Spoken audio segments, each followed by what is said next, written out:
God a mystery sometimes to me. It's honest to God a mystery. I mean, and it changes. I think even within the fiscal year. For obviously, it's like sometimes the newsroom budget is smaller than. But I think that this is the other, I think, big argument for foreign bureaus is that in a budgetary sense, right, that money is committed towards maintaining the bureau. So oftentimes, if the newsroom budget is feeling strained, it's like, I mean, I haven't traveled since Egypt. That's like how many months? It feels like forever. But it's like a long time, So, but the bureaus are there, and so I feel like, the question changes. The test of like, is it worth it or whatever? It's not. The answer is not the same. It depends on all sorts of things. It depends on advertising. These are businesses. I mean, even for CDC, I can say that you can never, for all the good reasons and all the journalistic reasons you weigh, and not me saying it's you, it's not me deciding whether you go in or not, you can never divorce money anymore from it, because to go to these places, even the difference now from 10 years ago is now when we go in, we have security people with us who cost $1,000 a day. We have to have war insurance, which 10 years ago we didn't necessarily have at the same level now, and that costs a fortune. I mean, it's an incredible amount of money for every single day that we're there on the ground.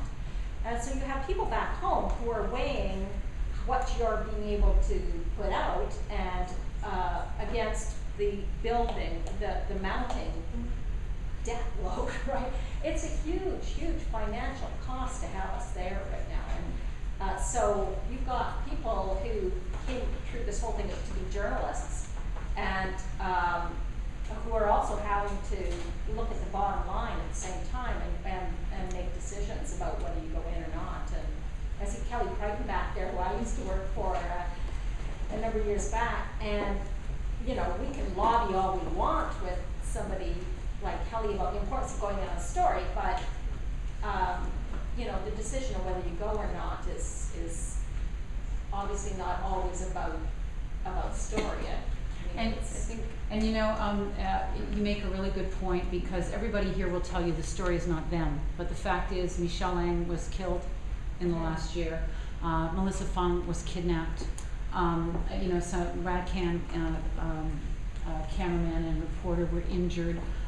There are others, I'm going to leave somebody out. But if you're an editor and you're the one who says we're sending you in, it's a weight. And it's a heavy weight on your shoulders for them.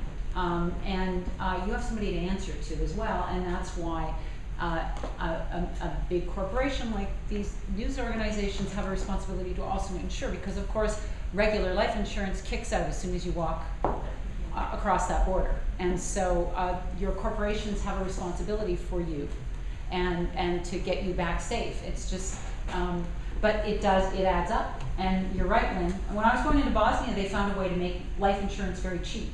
And then somewhere along the line, some insurance company figured it out and plugged that loophole. But by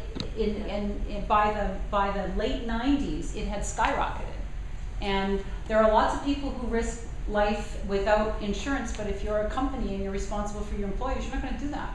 But this is exactly why freelancers are becoming more and more, as a former freelancer myself, there's more and more of a market for them. And I think to some extent we have created this industry, and we've gotten so used to it now that we don't know how to operate outside of it, which is the industry of paying $1,000 a day for the security guy and another $200 a day for the fixer and so on and so forth. But there's plenty of people, and I was one of them, who are operating on a shoestring budget out there in these places and doing actually really fantastic work. Sure, but I'll tell you, their editors aren't saying, no, don't go there, we don't care about that place. They're making their own decisions, they're going where they want to go, and they're at huge risk. Yeah, but I will tell you that even at the current, when the war in Iraq started, we had that discussion. Is it fair? We won't send someone in because it's so dangerous and expensive. Is it fair for us to be using someone who's working on the cheap?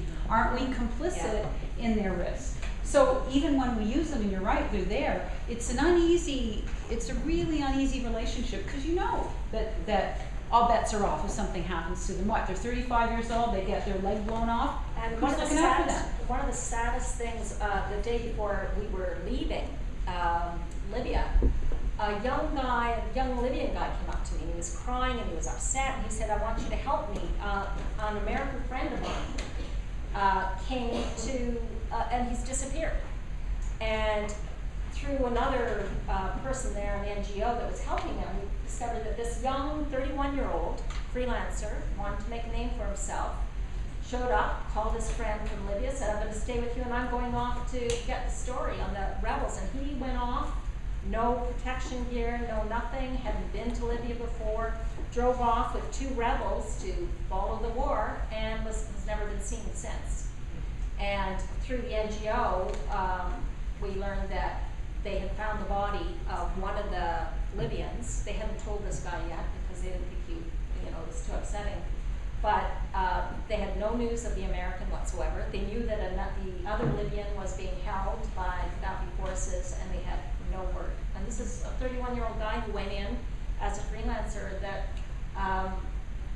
never. But that also happens to the New York Times. That also happens. Yes, but when it does, you have far more resources to help you and to get you out of there than this young guy. I mean, they're walking up to me hoping I'm going to do something to get this young American. Yeah, well, the out. New York Times people who were taken in Libya, I talked to one of them who said the very fact that they were Americans and that they were with the New York Times, that can also hurt you. Made them hurt. But that made them actually, that got them out because they realized, Yeah.